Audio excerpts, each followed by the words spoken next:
What's happening, everybody? Justin, Bridgewater's finest on YouTube, Blockbuster_guy on Twitter, fueled in spirit today by the good folks at Nerd Teas, and only in spirit because I just got back from the dentist and I've been told to not drink or eat anything hot for a little while. So we're in spirit with Nerd Teas this week, and welcome to week 16 of my weekly CFL football pick show for the 2022 CFL season and postseason. Another week where we're only going to have 3 games on the schedule this week. Now, how did the 3-game schedule from last week go? Not so great for yours truly. Only 3 and 6 on the week last week. Obviously, very brief week, and it's less opportunities if you get behind the 8 ball. It's less opportunities to turn it around. So only 1 and 2 straight up, 2 and 1 against the spread. I missed all 3 totals. I got half pointed on the first one at the beginning of last week, but a half point to half point, and you lose the pick. So only 3 and 6, not a great week, and that's kind of why this is in the thumbnail. Is I haven't gotten popped in the mouth too many times this season, but when I have, it certainly doesn't feel good, and we're not going to be making that a trend this week and moving forward. Now 38 and 20 straight up, 36 and 22 against the spread, and 2 games under 500 on the totals at 28 and 30. I've now dipped below 60% on the season, so now I'm in what I consider to be the real danger zone, especially with how we started the year. I do, however, continue moving up in CFL fantasy. 99.3 points last week with my squad. That was led by my MVP, which was Winnipeg rookie wide receiver Dalton Schoen. 6 catches for $158 through the air last week. 21.8 fantasy points. He led the way for me, although I think I had 4 people in my roster score at least 17 points or something like that. So it was a very, very good week. Sit with 1,262.9 fantasy points on the season, and I did actually move up for the first time in a while in the official Atlantic Schooners CFL Fantasy Football League. I moved up to 9th place now out of 49, an increase of 2. The leader has 1,354.4 points, which means I did actually lose ground by about 5 points to the overall leader in that pool. However, I did gain 10 points on the person who's now in 10th place, leapfrogging them, and put another 26.7 points worth of distance between me and the person in 20th. So I have over a 100-point cushion on them. They're long gone in the rearview mirror, I have to believe. So we're looking easily here, top 10, and we want to push ourselves into the top 5. That path begins with my Week 16 fantasy roster, which is right in front of your eyes right now, and I feel like I'm treading a little bit on last week's results here with my roster this week, but I think there's a solid foundation underneath it as well. I'm running with Jake Maier. He just put up 300 yards and 3 touchdowns on the same secondary he's going to play this week. Grabbing Devontae Williams and AJ Ouellette as my battery here at running back. Devontae Williams had a very, very, very solid game last week. I think 17 fantasy points in total. And AJ Ouellette, the way that he is included in the offense, I'd like to see it happen more frequently, but his ability to catch balls out of the backfield means that he's still a solid value play in fantasy. My wide receivers, Reggie Begelton, I wanted to stack Jake Maier with one of his primary receiving targets, and Curly Gittens, who's coming off of a monster game from last week. He's obviously a big part of that Argos offense. And I'm going to grab Luther Hakunavan in the flex. We saw him get a receiving touchdown last week, and I've been saying since the beginning of the season, they're using him as a red zone threat. He's a big target. I think he's 6'4". So he's a big red zone target for Jake Maier. And if he's going to start getting those red zone targets, he needs to be in fantasy rosters. So he's going to be in mine in the flex this week. So as I mentioned, Week 16 is just a 3-game week in the CFL. We got Winnipeg, Edmonton, and Saskatchewan all on the byes this week. Your Week 16 lineup looks like this. Hamilton is in Montreal taking on the Alouettes. Toronto is in Ottawa taking on the REDBLACKS. That's a rematch from 2 weeks ago. And speaking of rematches, Calgary is in BC taking on the Lions, a rematch from last week. A thrilling overtime victory for BC. But let's start in Montreal with that Hamilton-Montreal matchup, Ticats against the Alouettes. Both of these teams coming off of wins their last time out. Hamilton winning last week, a surprise upset win against the Winnipeg Blue Bombers, 48-31. Can't help but wonder if the Blue Bombers were looking ahead to their bye week. I think actually both of their losses this season have come in games that have come directly before their bye week. But 48-31, and that was a monster performance from Dane Evans at quarterback, and they really needed it. That was a big win, and that keeps their playoff hopes alive in the East Division. Apparently somebody must have told Dane Evans what I've been saying about him, because he went out and completed 78% of his passes, 327 yards passing, and 5 touchdown passes on the Winnipeg Blue Bombers secondary. That was a career game for Dane Evans. They went out and earned it, and they kept their playoff hopes alive, so big ups to them for doing it. It might seem weird to say about a defense that gave up 31 points, but it was also the defense winning in several key areas in that game, especially on the line of scrimmage. I think they generated 3 quarterback sacks. I know the offensive line did not give up a sack, or may have given up 1. But in any case, they won on the line of scrimmage, which obviously is exceptionally important just in pro football in general. And they generated 3 turnovers, which included a key scoop and score in, I think, the second quarter. The Ticats generated 14 points in that game off of turnovers, and those big splash plays on defense, aside from Dane Evans, really wound up being the difference in that game. Now for Montreal, they moved their record to 5-7 on the season with a win 2 weeks ago, a 31-10 win against the BC Lions, the pre-Vernon Adams BC Lions, and that game was fait accompli after the first half. They had a decent-sized lead, and you just knew with how the Lions offense looked at that time, they weren't going to forge a comeback there. And the defense took the wheel. 4 turnovers in that game for the Alouettes defense, including a pick 6, putting points on the board. I don't think it's unfair to state that that defensive performance from the Alouettes was bolstered pretty heavily by the quarterback that they were playing against. Not only was it a quarterback in Antonio Pipkin, who that team and that franchise knows very well from his time in Montreal, but they understand that when you look at Antonio Pipkin, he's not a polished passing quarterback. There's a lot that's left to be desired there in terms of him throwing the football. Specifically, like, he's been in the league 5 years, I think.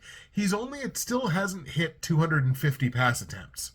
He's been in the league that long, has attempted 249 passes, 10 of those have been interceptions. So I think they understood the assignment, they knew the kind of quarterback that they were against, they mostly shut him down on the ground. He was probably never going to beat them through the air.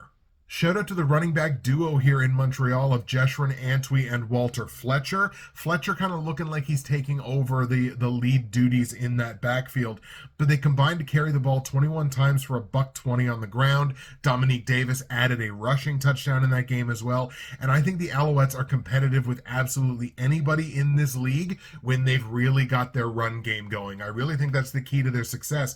No disrespect to Trevor Harris, although the last few weeks I think his performance is starting to decline a little bit. The Ticats come into this game boasting the league's best run defense. They're only allowing 80.6 yards per game on the ground and only 4.6 yards per carry. So it's not just that nobody's running on them, it's that when they try to run on them, it's tough sledding. And they're right now statistically the best run defense in the league. We just talked about how Montreal was finding success through the combination of their 2 running backs and in the run game. If Hamilton forces Trevor Harris to have to beat them, I think this is a very winnable game for the Ticats, despite the fact that they haven't won a game on the road yet this year. You look at Trevor Harris in his last 3 games. So 3 games ago, he threw for 382 yards, massive game. Then it went from 382 to 256. And then last week, he only threw for $163 through the air. He's thrown 6 touchdowns in that time frame. He's also thrown 4 interceptions. A little opportunism on defense. I think this is a very winnable game for the Ticats. I'm going to take them as the dog here. Let's take Hamilton in Montreal to upset the Alouettes. Hamilton gets the win and continues to keep very slim playoff hopes alive. On the line, Montreal is laying 2.5 points here as a home favorite. Obviously, where I'm taking Hamilton to win, I'm going to grab those plus 2.5 points with the Ticats. Total in the game set at 52.5. These two teams combining over their last 3 games respectively to average about 55 points per game, which is right around league average right now. Hashtag over season is definitely back. We're going to go over on this one, over 52.5 points. I think it's a bit of a slugfest, certainly for a little while. I think Hamilton eventually does pull away. Over 52.5 points in Hamilton, Montreal. Let's take Ticats 30, Alouettes 23. Sorry for the visual adjustment there. I had to stop the video clip and make sure that we weren't getting that crackling noise, and it doesn't seem like we are, so hopefully that holds up for the rest of the video. I will take this opportunity now, as I always do, to shout out my great friends and sponsors at Nerd Tees. Again, I do not have a cup of Nerd Tees with me right now because I did just get back from the dentist, but nerdtees.ca is where you need to go in order to find dozens and dozens of incredible loose leaf tea blends and accessories. Great gift ideas for those hard to buy for people on your lists. Get them a little Nerd Tees. Get them something that they're going to love. Get them something, a nice comfy cup of tea. Look, there's all kinds of incredible blends. Blueberry, watermelon oolong, strawberry daiquiri, which I've been having lately. Just a couple of my favorites, and there's literally dozens and dozens of other ones. Nerdtees.ca is where you need to go, and you want to use my promo code, which is BWFinest. That is going to save you 15% at checkout. You're also going to get free shipping in Canada on any order over $100, which is excellent value. And if you're one of my American viewers and listeners, you get a great conversion rate right now on the US dollar. Nerdtees.ca, promo code is BWFinest, get you 15%, get you free shipping, find yourself something to love, or find someone you love something to love. You can do it on nerdtees.ca. Let's go to Ottawa now, where you're going to get that rematch of the Argos in Ottawa to take on the REDBLACKS. This game took place in Ottawa 2 weeks ago. Toronto moving their record to 7-5, their third consecutive win with that 24-19 win 2 weeks ago in Ottawa. Obviously, Ottawa's record dropping to 3-9, and their playoff hopes, they're just hanging on by a thread here, aren't they? The Argos all but punched their playoff ticket with that win 2 weeks ago and are probably playing inarguably their best football of the entire season. Again, I've lost a lot this year. I don't have the percentage in front of me, but most of my losses this year have come with fading the Argos. I've only taken them to win twice this year and haven't taken them to win a game since week 8. So, I mean, look, they're on a 3-game win streak. So there's those 3 losses, boom, boom, boom, right there. So, and again, that's not by design. I'm not intentionally not picking the Argos. I just felt like other teams in other spots. But in any case, I'm not going to make excuses for picks. I didn't make them. But I've lost a lot this year fading the Argos. McLeod Bethel-Thompson was good 2 weeks ago, but Curly Gittins was great. 8 catches, $161. McLeod Bethel-Thompson's only touchdown pass went to Curly Gittins. That was his career game for him, I should say. Also his second touchdown in the last 3 games, so that's why I'm grabbing him on my fantasy roster this week. Seems like Curly's starting to heat up. There were still some things that I would like to see the Argos clean up coming out of that game. Boris Beatty missed 2 more field goals in that game, and that really could have iced this thing. It was only a 5-point game, 1 possession. Ottawa had a chance towards the end of the game. 2 more missed kicks from Beatty. Couple too many penalties. They didn't take an overwhelming amount, but I'd like to see them clean that up a little bit. And I wanted to implement AJ Ouellette and the run game even more. Are we going to see Daniel Adeboboye in the next week or 2? I would guess we probably are, but I want to see them incorporate that run game a little bit more. But this is definitely a team that is peaking at the right time. For the REDBLACKS, they were mounting the comeback in that game, but just fell a little short. They ran out of time, a little bit more time. They may have come back all the way in that game. But again, weirdly enough to say about a team that's 3-9, the playoffs are still possible. At the quarterback position, the yardage stayed high for them 2 weeks ago. Nick Arbuckle hitting 290 yards passing, but he's only got 1 passing touchdown in his last 3 starts. That's not going to be good enough to win games by and large in this league. Meanwhile, you've got Caleb Evans, who's rushed for 5 touchdowns in his last 4 games. It's their team. They can do what they want. There's things to like about this REDBLACKS team. I like the run game. I like the pass rush. It's starting to get home more and more. They've got great receivers on that team, but now I just got to see them put it all together with their season on the line. High pressure. Again, like I said, I've lost a lot this year fading the Argos, not taking them to win since week 8, only taking them to win twice this year. Are they fat and happy now that they've gotten their 3 wins in a row? The REDBLACKS are the team that's got the back against the wall. Do I want to keep losing money not betting on the Argos? The trend is going to continue. No, it's not. I'm taking the Argos. I'm going to take the Argos this week. I think it's a good spot for them. They clinch so much with the win today, or the win this week, I should say. Basically, I think they clinch. They don't clinch first in the East, I don't think, but they definitely clinch a playoff spot.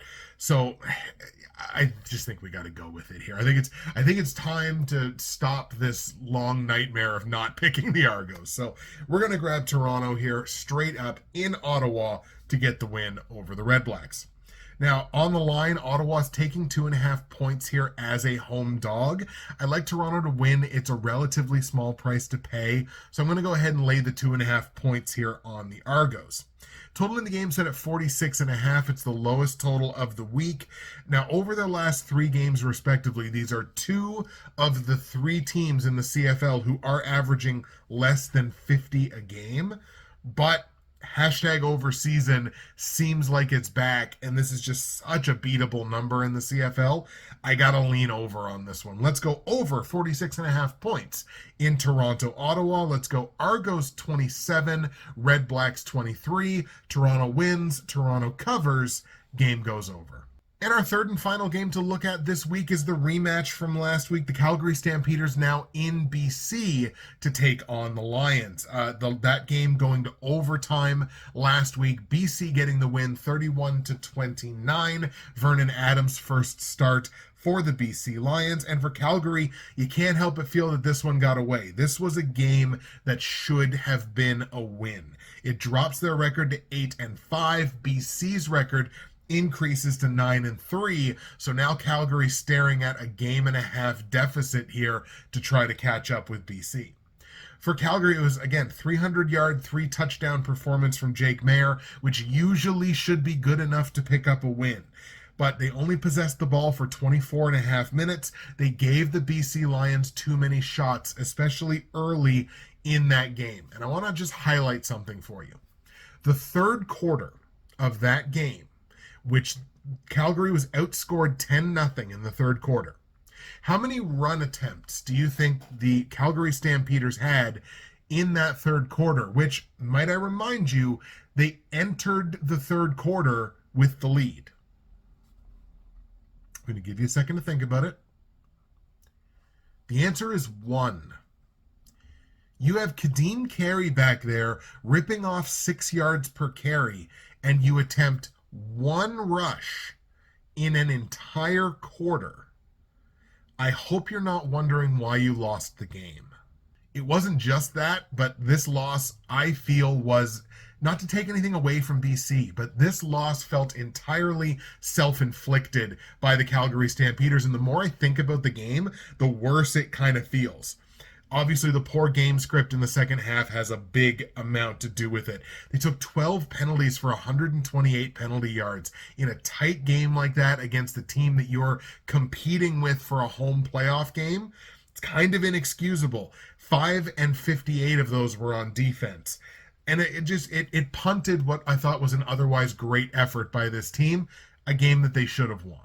But they didn't win. The BC Lions won, and a big reason for that was Vernon Adams delivering that big win for BC. Now, he didn't find the end zone, but 294 yards passing, 78% completion on his passes, added 32 yards on 3 carries on the ground. He moved the ball, put them into areas to score points, and they scored points with James Butler. So clearly, like Dane Evans, somebody told James Butler what I said about him on the show last week. He came out of the proverbial witness protection that I put him in last week for 13 carries, 83 yards, and 2 touchdowns rushing. He also added 18 yards on 4 catches.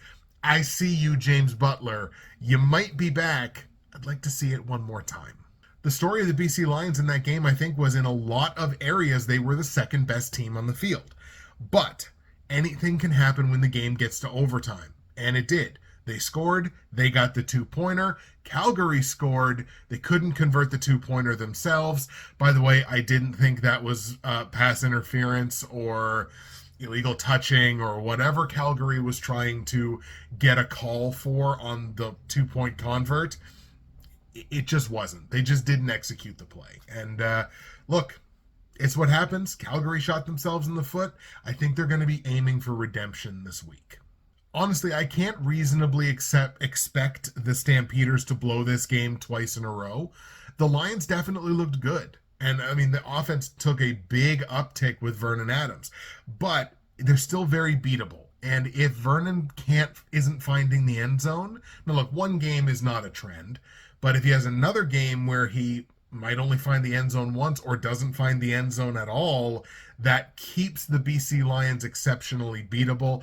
I think Calgary's going to get this win back this week. Let's take the Calgary Stampeders in BC to, in fact, upset the BC Lions. And it's a marginal upset, but based on the betting line, it's listed as an upset. BC is laying 1.5 here as a home favorite.